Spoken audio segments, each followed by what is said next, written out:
Halo Sobat Damai, salam Pancasila. Senang sekali saya Anjana Demira hadir kembali menyapa Anda dalam podcast Cafe Toleransi. Kalian pernah berpikir nggak sih, apakah kekerasan itu cuma bisa dilakuin sama orang dewasa aja? Ternyata enggak loh. Sini kita kasih tahu, sepanjang tahun 2023 hingga awal tahun 2024 ini telah terjadi banyak kekerasan di dunia pendidikan. Tempat yang seharusnya menjadi ruang pembelajaran justru kini berubah menjadi tempat yang menakutkan bagi anak-anak dan juga remaja. Bahkan sampai ada yang menelan korban jiwa, mulai dari sekolah negeri, swasta, hingga pesantren. Kalau udah kayak gini, siapa yang mau nerima dan siapa yang mau disalahkan? Nah, perlu Sobat Damai ketahui juga nih kalau ekstremisme berbasis kekerasan adalah salah satu faktor yang mengacu pada terorisme. Jadi kita semua perlu ingat apa yang kita lakukan secara sadar tentunya akan berdampak pada diri kita. Nah, ini ada beberapa kasus kekerasan yang terjadi di dunia pendidikan dan sempat viral di media sosial. Salah satunya adalah yang pertama, bullying yang melibatkan salah satu anak artis yang bersekolah di salah satu sekolah internasional.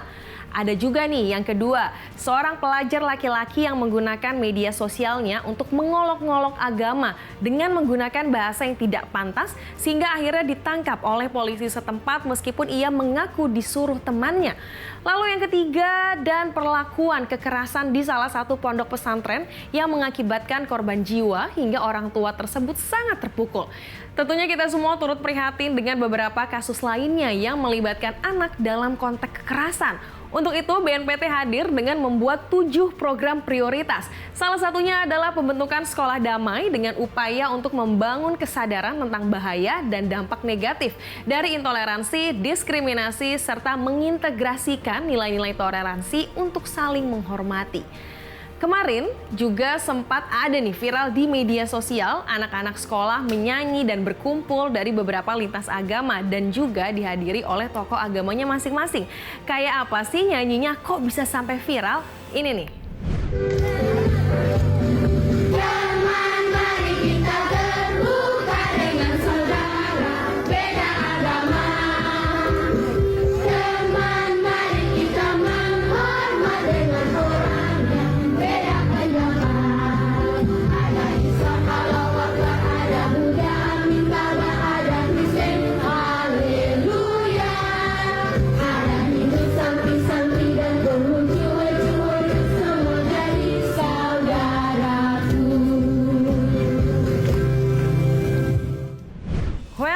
Sudah seharusnya dunia pendidikan harus semakin gencar untuk menanamkan nilai, makna, dan praktik tentang arti toleransi dalam keberagaman.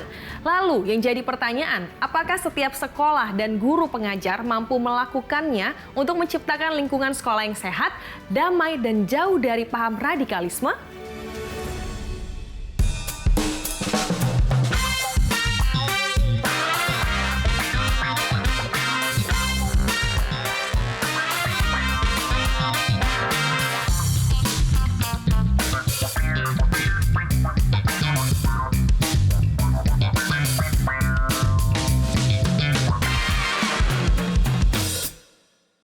Emang serem banget ya Sobat Damai kalau dunia pendidikan dengan minimnya pengawasan. Tapi tenang, kita harus yakin kalau pemerintah Indonesia akan selalu memberikan yang terbaik untuk pelajar di negeri sendiri.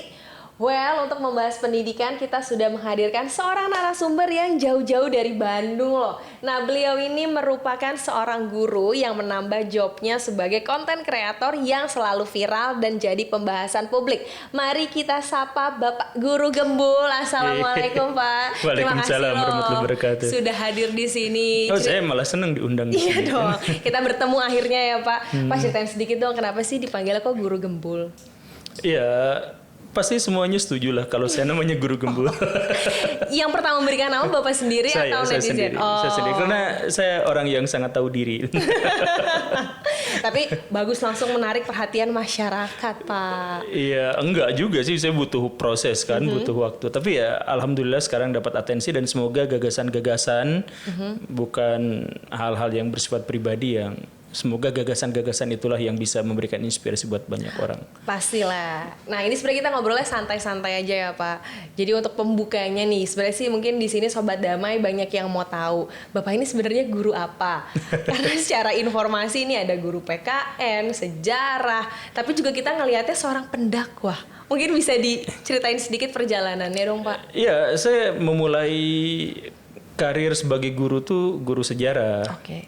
Tapi karena guru honor yang kesana kesini mencari pekerjaan, jadi sempat lalu tahun berikutnya jadi guru PKN, berikutnya jadi guru IPA, berikutnya jadi guru IPS. Ya tergantung siapa aja yang nerima saya.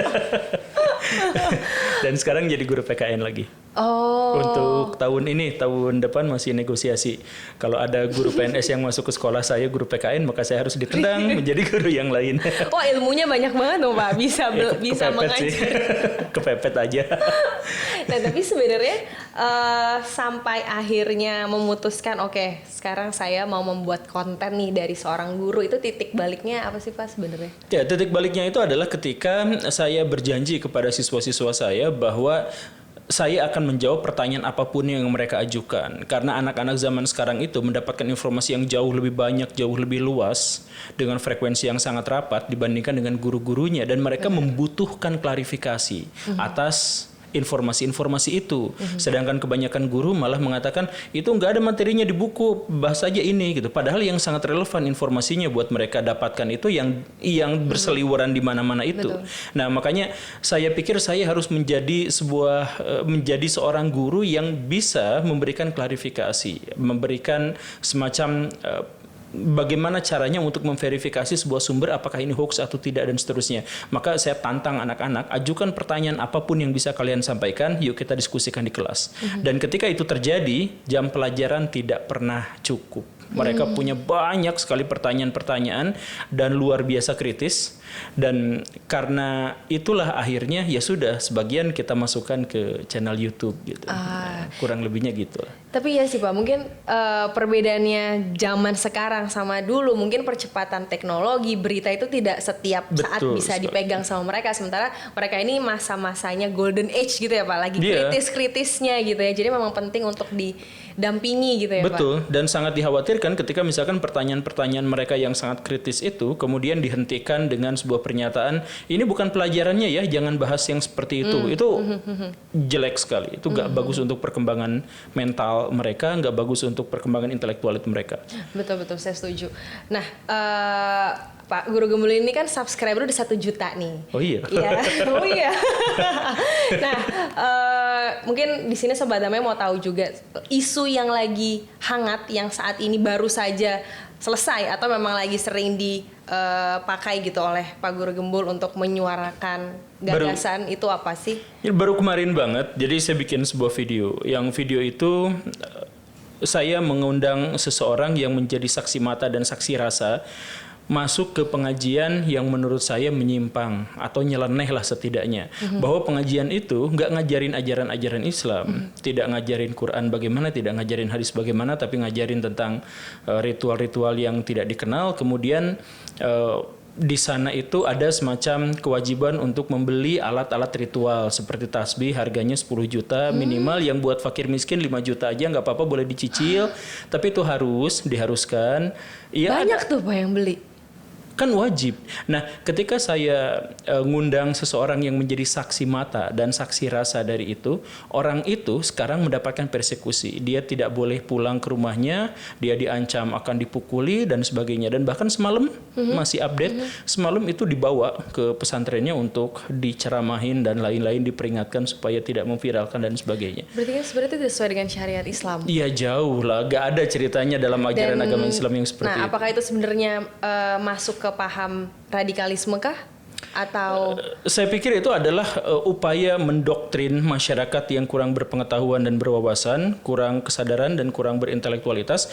Jadi mereka itu didoktrin dan dimanfaatkan untuk kepentingan-kepentingan dari pihak-pihak yang memiliki pengajian itu. Jadi itu bukan pengajian, itu mengatasnamakan pengajian. Itu bukan pesantren mengatasnamakan pesantren. Jadi banyak masyarakat di Indonesia yang pada akhirnya jadi takut menyekolahkan anaknya di pesantren karena makin banyak pesantren-pesantren atau lembaga pendidikan yang yang mengaku pesantren padahal mereka justru mengajarkan sesuatu yang jauh dari Islam. Nah, jadi Islam seperti yang kita ketahui sekarang itu digunakan namanya untuk melakukan kekerasan, untuk melakukan pelecehan, untuk melakukan pemerasan kepada orang-orang, dan itu semuanya menggunakan label-label Islam, label-label agama. Dan karena itu banyak korbannya tidak berani melawan karena takut kualat, takut masuk neraka, takut ini nanti berdosa dan sebagainya. Ya, itulah masalahnya. Sekarang itu banyak sekali modus-modus orang-orang untuk menggunakan ajaran agama Islam untuk kepentingan mereka sendiri itu banyak. Dari mulai bisnis kenceleng, bisnis makam itu dibisniskan. Jadi banyak sekali. Berarti memang perlu ada tindakan lebih lanjut untuk pesantren-pesantren seperti itu. Benar-benar. Jadi ini kalau misalkan tadi dibilang berarti kita harus memberantas. Bukan diberantas, bahkan banyak orang-orang yang secara sengaja memelihara mereka untuk kepentingan-kepentingannya. Benar, kalau misalnya doktrin karena itu kan sangat berbahaya ya. Mungkin bisa jadinya kasus bullying juga di sana, pasti ada depresi, mungkin kekerasan yang di kalangan pelajar. Cuma kan kalau kita ngelihat sekarang keadaan kekerasan di pelajar juga meningkat ya Pak ya, sangat meningkat lah dibandingkan dengan dulu mungkin dengan perkembangan teknologi dan lain sebagainya, bahkan sampai memakan korban jiwa. Nah, pertanyaannya apakah sebenarnya sekolah-sekolah saat ini itu menerapkan belajar mengajar saja tapi kurangnya pendekatan ke guru antar murid sehingga siswa ini sulit nih untuk diskusi terhadap siswa, atau baik dan benarnya seperti apa, guru nggak mau tahu nih siswanya udah pasti salah pasti apa gitu, mungkin ada harus dikoreksi saya pikir. Kasus kekerasan tidak bertambah di dunia pendidikan, hanya pemberitaannya yang bertambah. Jadi kasus-kasus yang terkuak lebih banyak daripada yang sebelumnya. Sebelumnya persekusinya banyak, sebelumnya aksi bullying, aksi kekerasan itu banyak terjadi. Tetapi sekarang dipublikasikan lebih banyak karena kita hampir setiap orang pegang media sosial, hampir setiap orang bisa mengakses atas media massa. Nah, karena itu sekarang menjadi lebih populer. Tetapi kalau misalkan ditanya kenapa kita menjadi semakin banyak, tidak semakin banyak. Tapi media-media lebih memberitakan dengan frekuensi yang lebih banyak sekarang. Nah, kenapa? Apakah itu gara-gara sekolahnya yang hanya mengajarkan baca tulis, hanya mengajarkan hal-hal yang formal? Banyak diantaranya yang seperti itu, tetapi masalah yang lainnya juga adalah bahwa angka kekerasan terhadap anak justru dilakukan paling banyak di keluarganya sendiri oleh orang tuanya.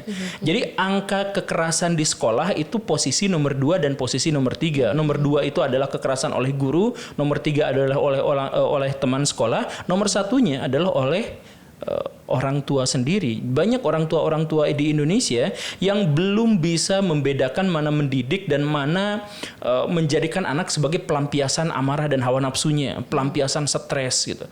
Banyak orang tua yang tidak mempedulikan anaknya ketika anaknya otaknya sedang berkembang, dia kritis bertanya, dia lari ke sana kemari, lalu orang tuanya bikin sebuah platform, bikin sebuah standar bahwa anak yang baik adalah anak yang duduk dengar diam anteng gak ngapa-ngapain. Sehingga daripada anaknya bertanya, daripada anaknya ribut, daripada anaknya mengeksplorasi alam, lebih baik dikasih HP biar dia anteng nonton TikTok 3-4 jam nonstop. Dan ketika anak-anak yang seperti itu masuk ke sekolah, maka mereka kehilangan cara untuk bersosialisasi dengan teman-temannya.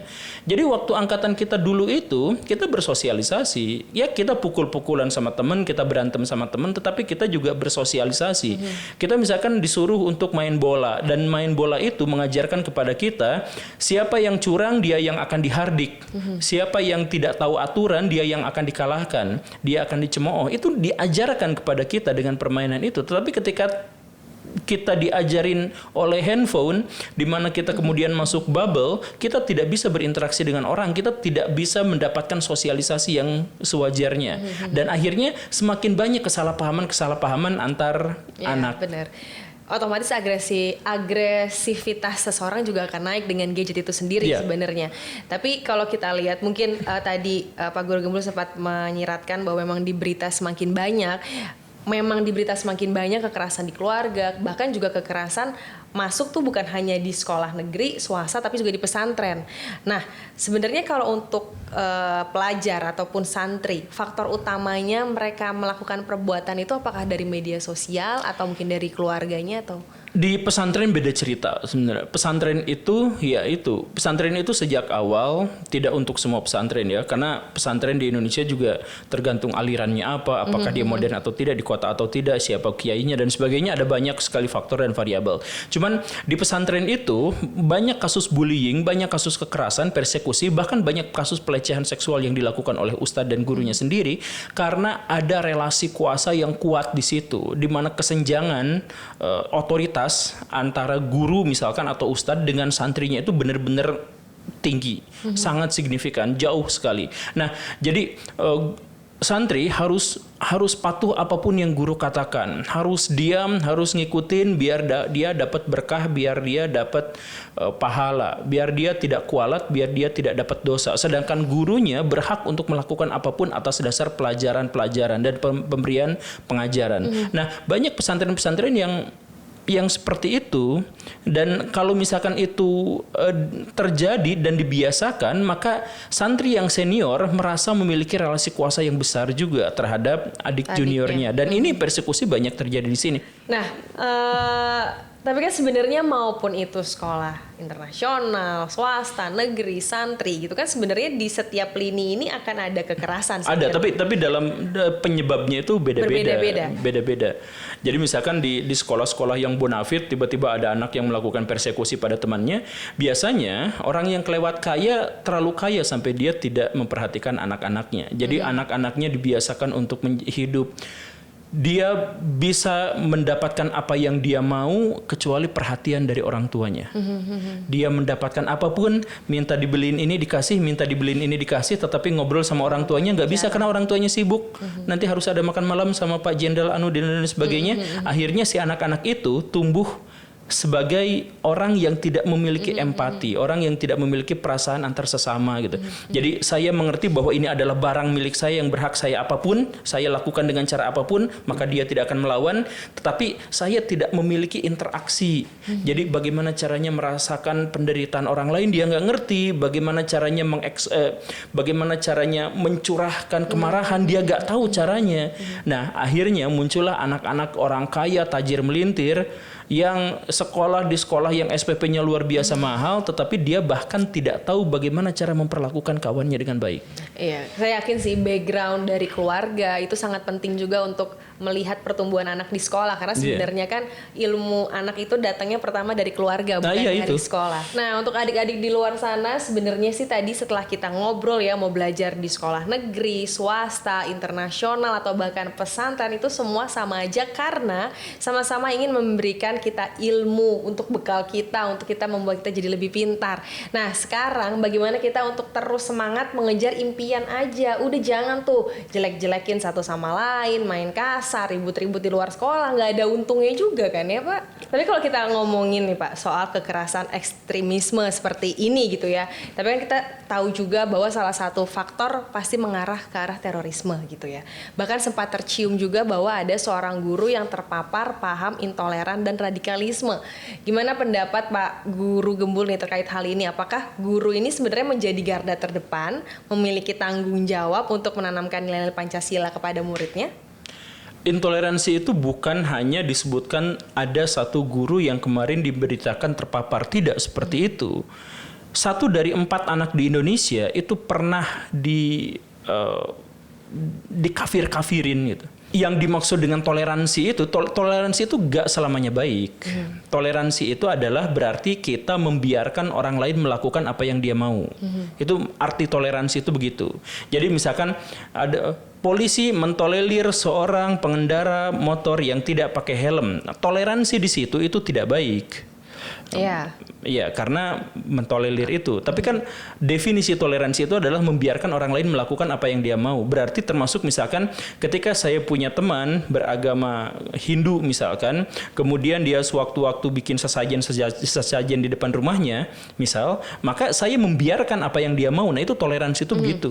Nah, ketika ada orang yang tiba-tiba nggak ada hujan, nggak ada angin, tiba-tiba dia ikut campur urusan orang lain. Nah, itu tidak toleran tuh di situ. Jadi ada guru. Ada seorang anak itu misalkan bukan seorang muslim tetapi diwajibkan untuk berhijab. Ada kejadian, kemudian dia dipaksa untuk berhijab. Nah, ini bukan hanya tidak toleran, tetapi ini juga sebenarnya pengkhianatan atas ide-ide dasar ajaran agamanya. Jadi tidak toleran sebenarnya juga adalah menyangkal ajaran agama Islam. Tidak toleran tuh begitu. Nah, karena apa? Ya karena berarti dia ikut campur urusan orang lain yang bukan haknya untuk dia ikut campuri gitu. Iya. Nah, tadi kan mungkin Pak Guru juga sempat bilang bahwa yang paling penting adalah anak bahagia. Nah, mungkin penasaran juga nih, Pak Guru sebagai seorang guru yang sudah pastinya langkah apa sih yang dilakukan oleh Bapak nih? Murid-murid Bapak tidak terpapar paham yang keliru, kemudian tercipta tuh lingkungannya yang pendidikan yang bahagia, yang aman, yang damai. Itu yang sudah dilakukan seperti ya, makanya biarkan mereka berkembang gitu. Jadi ketika ada guru yang mengatakan jangan bertanya itu ya, sekarang pelajaran ini, itu mengajarkan atau itu memupuk anak-anak kita untuk berpikir secara mono perspektif gitu. Jadi satu perspektif saja. Dan terorisme, kekerasan atau yang semacam itu muncul salah satu faktornya adalah ketika orang berpikir hanya dalam satu perspektif dan satu frame saja. Jadi ketika saya melihat sesuatu ini begini, maka orang yang berpendapat lain itu salah, keliru, tidak benar. Saya yang benar, maka saya harus meluruskan dia. Nah, ketika ada orang-orang yang berpikiran seperti itu, itulah yang menjadi paham-paham radikal. Nah, kenapa ada orang yang seperti itu? Ketika misalkan guru-guru di sekolah juga membiasakan itu terjadi. Jadi anak-anak, yuk sekarang kita belajar IPA.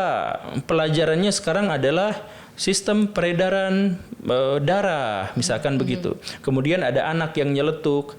Kenapa kalau perempuan menstruasi sedangkan laki-laki tidak? Nah, itu jawab saja, bukan lebih baik waktunya habis untuk menjawab pertanyaan itu daripada menghentikan pertanyaan itu, kemudian anak mencari sendiri jalannya, kemudian nyari di internet, nyari apa, akhirnya dia menemukan, akhirnya dia menemukan, ya itu kan urusannya seks dan reproduksi kalau itu kan. Jangan-jangan dia malah kesana kesini menemukan sesuatu yang malah salah gitu kan. Nah, atau misalkan dia menemukan satu tapi kemudian itu dibenarkan, itu diwajibkan kebenarannya dan seterusnya, akhirnya dia tidak menerima pendapat yang lain. Saya sebagai konten kreator itu menemukan banyak sekali masyarakat Indonesia itu tidak terbiasa dengan perbedaan. Jadi kalau ada orang yang berbeda pendapat, berarti dia harus dihujat. Kalau ada orang yang berbeda pendapat, berarti dia harus ditentang gitu. Iya, Emang masalahnya apa kalau misalkan beda pendapat? Saya punya perspektif gara-gara pikiran saya seperti ini, latar saya seperti ini, sumber saya seperti ini. Emang kenapa? Oh, gak bisa. Ini harus diluruskan. Anda itu harus diluruskan karena dia tidak toleran terhadap gagasan, pikiran, perspektif orang lain. Dia pikir dia yang benar dan kebenaran itu berkonsekuensi pada surga dan neraka misalkan. Konsekuensinya adalah pada pahala dan dosa, sehingga saya harus diluruskan biar saya tidak berdosa dan sesuai dengan kelompoknya. Pak, ini tuh ada loh Sobat Damai lah titip-titip pertanyaan nih, karena ada Pak Guru Gembul banyak yang mau tanya. Pernah gak sih, ini sebenarnya pertanyaannya mewakili Sobat Damai, tapi coba jujur nih ya Pak. Pernah nggak nih kalau misalnya guru-guru lagi istirahat? Belum pernah. Pernah dong. Oh iya udah pernah. Emang apa sih pertanyaannya? Masa nggak pernah istirahat? Guru-guru istirahat, makan di kantin, terus lupa bayar, ngutang, pernah nggak Pak? Guru ngutang bayar gitu, atau nggak lupa bayar gitu? Ya saya tidak tahu sih kalau misalkan ada yang seperti itu, tapi mungkin aja. Bapak nggak pernah? Saya nggak pernah jajan di sekolah soalnya. Bukan nggak pernah sih, sangat jarang. Bawa bekal ya Pak? Iya. Bawa bekal, bener. Batagor. Nah terus Bapak pernah tawuran nggak sebelumnya? Atau mungkin pernah malak gitu, pernah nggak? Kalau malak nggak pernah. Tawuran pernah? Kalau tawuran nggak pernah juga. Tapi kalau berantem sih pernah. Berantem pernah. Jadi gitu, sudah dijawab ya Sobat Damai pertanyaan titipannya. Ini pertanyaan macam apa sih? Nah, berikutnya kita akan ada games. Jadi akan ada fishbowl ini Pak. Jadi di sini Fishbowl. Nggak ada fishnya di situ. bowl. Ini bowlnya, ini fishnya ceritanya. Nah, jadi saya ada 2. Di sini ada A dan B. Oke. Nanti dipilih, ambil di sini. Nanti Bapak dapatnya huruf apa? Nanti kita lihat nih di sini apa sih. Terus nanti Bapak disuruh ngapain? Ambil dulu aja. Nanti saya dapat jackpot nggak? Oh ini langsung dapat. Dapat nggak apa-apa. Cari yang lain yang nggak ada. Ini nih. Podcast Cafe Toleransi. Nah, kasih lihat tuh dapatnya huruf apa tuh Pak? Oh B. Huruf B. Oke, kita lihat. B adalah sosok. Wah mirip saya. Nah, mungkin nah ini dia bener Pak, boleh dipegang. Oh iya dulu, Pak. dipegang. Tuh kan mirip kan? Mirip benar. Pakai kacamatanya mirip juga sih Pak. Nah mungkin Pak Guru bisa jelaskan, kan subscriber 1 juta nih, kecil lah kalau misalnya menjelaskan sosok pahlawan ini ala-ala selebgram atau ala-ala yang biasanya di YouTube Pak Guru lah. Jadi apa? Saya harus menjelaskan beliau? Menjelaskan beliau mungkin kiprahnya di dunia pendidikan, atau mungkin ada yang Bapak ingat juga spesial tentang beliau gitu. Monggo silakan. Ini adalah salah satu tokoh yang paling saya idolakan dalam sejarah Indonesia. Bentar, mungkin boleh sambil lihat ke kamera dulu Pak. Itu kamera harus gitu. Kamera sini sama kamera sini. Oh, sini aja boleh. Oke, silakan. Ya ini bagaimanapun adalah salah satu sosok yang paling menginspirasi buat saya karena dirinya sebagai pribadi dan dirinya sebagai pejabat publik itu benar-benar sempurna bagi saya dalam alam pikiran saya. Sebagai pribadi dia adalah seorang muslim yang taat, yang ketaatannya itu bukan ditunjukkan dalam simbol-simbol tetapi memang meresap ke dalam hatinya.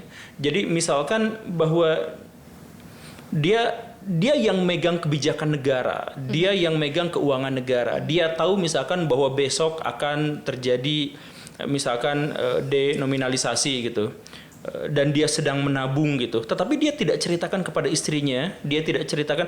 Jadi istrinya pernah udah nabung numpuk banyak gitu, terus besoknya langsung mata uang berubah nilainya semuanya. Dia tahu, bahkan dia yang bikin itu, tetapi dia rela istrinya sampai tabungannya semuanya tidak bernilai lagi. Ya nggak apa-apa lah, nanti nabung lagi, soalnya itu rahasia negara. Itu rahasia negara, saya tidak boleh bocorkan. Padahal dia sendiri yang bikin itu.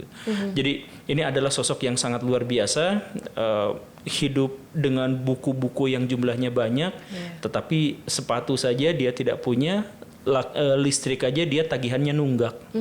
Karena dia tidak menggunakan aset negara, dia tidak menggunakan, intinya dia tidak menggunakan apa yang diberikan negara padanya. Jasanya sudah terlalu besar, tetapi yaitu air dia nunggak, listrik dia nunggak sampai apa gitu. Karena dia jangankan korupsi gitu.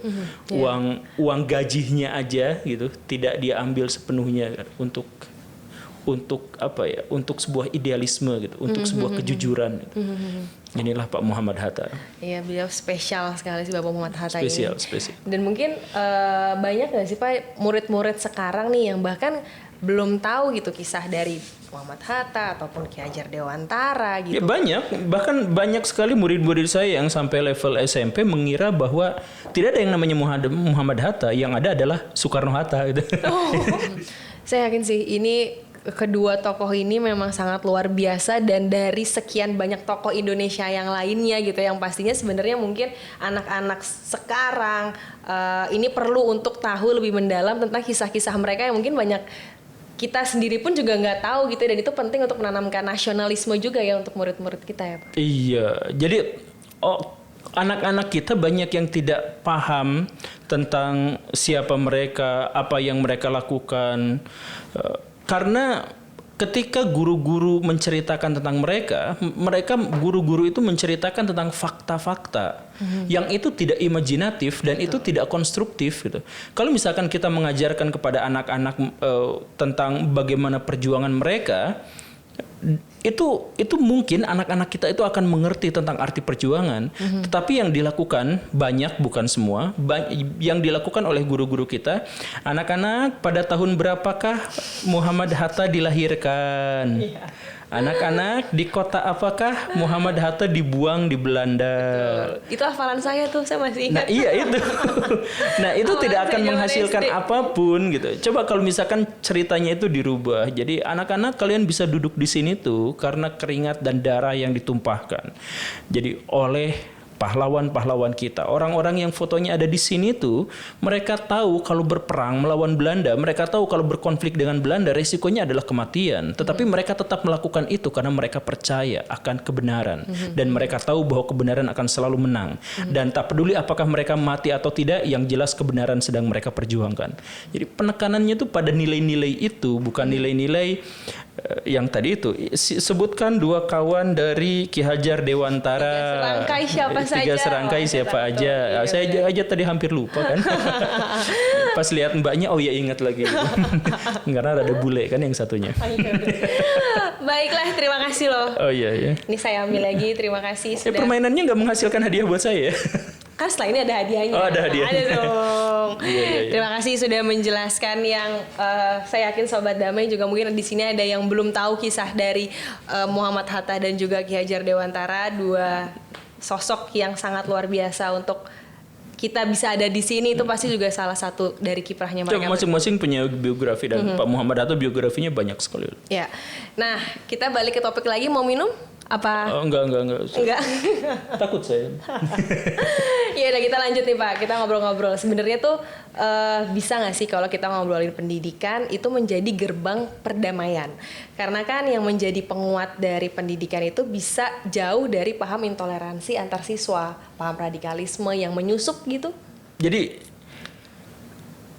segala sesuatu yang ingin kita bangun itu gerbangnya adalah pendidikan. Karena secara definitif pendidikan itu artinya adalah proses pengubahan seseorang dari tidak bisa menjadi bisa, dari tidak ahli menjadi ahli, dari tidak tahu menjadi tahu, dari tidak mengerti menjadi mengerti, dari tidak ahli menjadi ahli, dari tidak berkesadaran menjadi berkesadaran. Artinya segala sesuatu, bagaimana caranya agar bangsa ini bisa maju? Ya dimulai dari pendidikan yang baik pada generasi barunya. Bagaimana caranya agar sistem misalkan sistem militer di Indonesia menjadi lebih baik? Ya dimulai dari pendidikannya, semua dimulai dari pendidikannya, karena pendidikan itu adalah proses dari tidak menjadi gitu.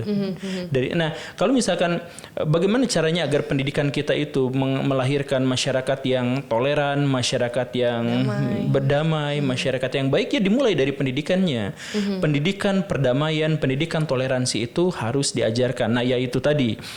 Saya menjadi partner bagi Kementerian Pendidikan kemarin lalu itu untuk mensosialisasikan kurikulum Merdeka, dan pada waktu itu saya benar-benar kaget karena ide gagasan pemikiran dari Kementerian Pendidikan itu luar biasa, tetapi ketika sampai ke bawah itu distorsinya luar biasa sehingga melencengnya itu jauh banget gitu.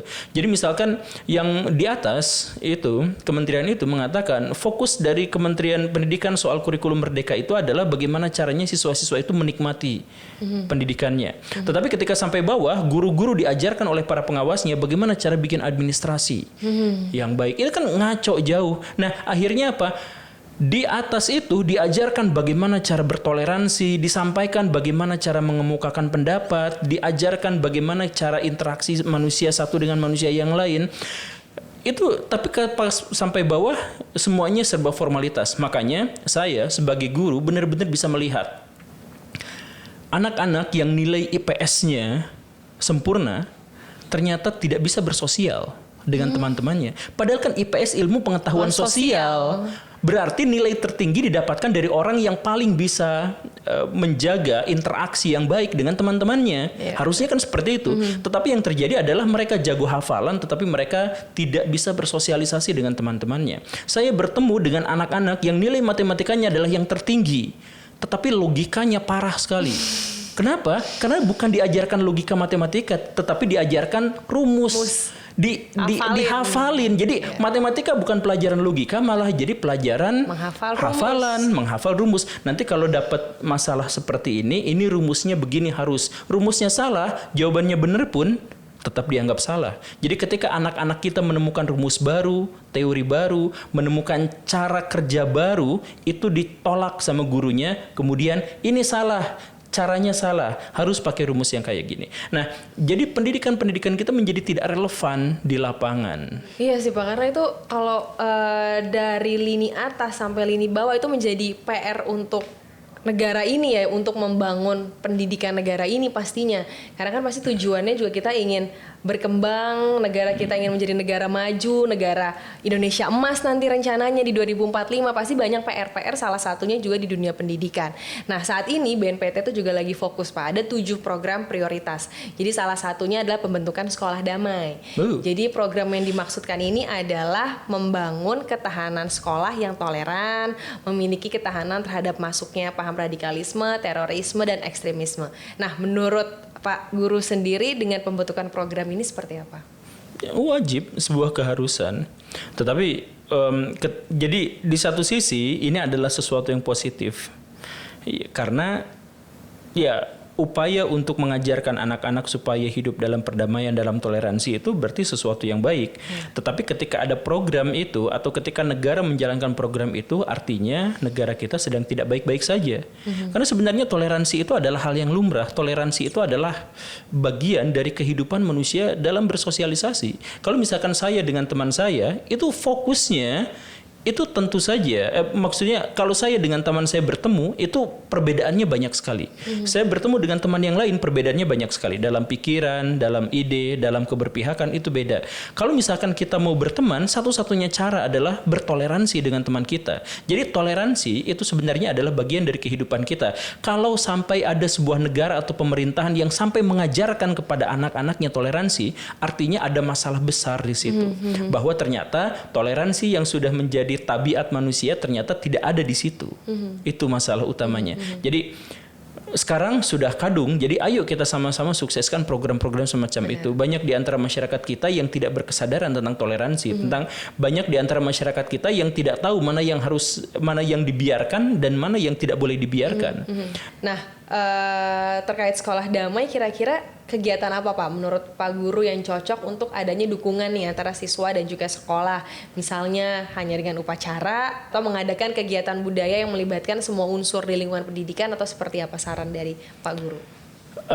Toleransi itu diajarkan karena itu adalah tabiat dasar manusia, maka diajarkan bukan hanya pada momen-momen tertentu seperti tadi upacara atau apa gitu, tetapi setiap hari, setiap saat. Jadi pendidikan yang baik itu adalah pendidikan yang terintegrasi dan holistik. Jadi maksudnya, bisakah kita mengajarkan toleransi dan perdamaian ketika gurunya yang datang adalah guru matematik dan mengajarkan matematika?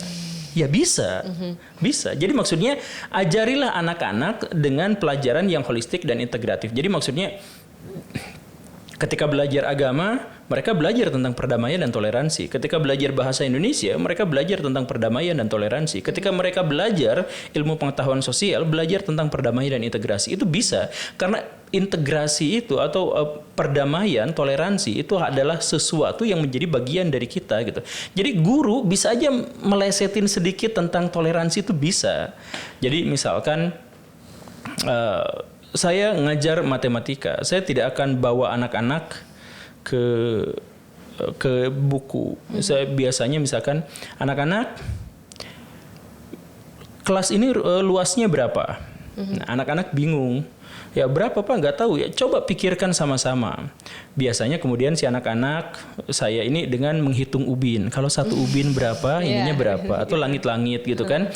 Atau misalkan mereka bisa menghitung dengan jengkal. Mereka bisa menghitung dengan apa? Nah, ketika ada anak yang tidak bisa, jangan ditertawakan. Jadi ada anak yang nggak bisa terus ditertawakan, jangan tertawain dia karena gini. Itu mengajarin matematika plus perdamaian dan toleransi.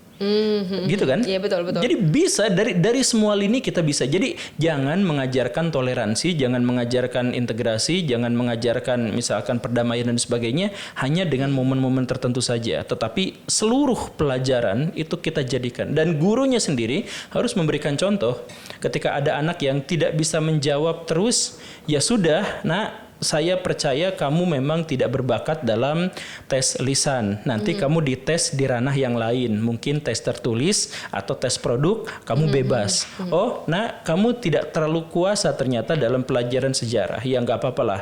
Bakat, minat, potensi kamu pasti unik dan berbeda sama teman kamu. Kamu pasti bagus di pelajaran yang lain. Nah, itu yang harus encouraging anak gitu ya. Itu yang harus diajarkan. Jadi anak terbiasa bahkan untuk mentoleransi dirinya sendiri.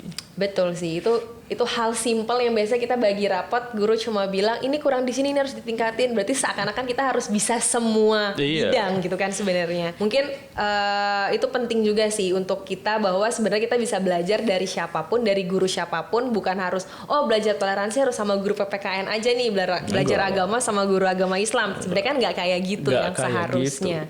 Nah, seru banget perbincangan kita bersama dengan Pak Guru ini. Seru ya? Seru lah.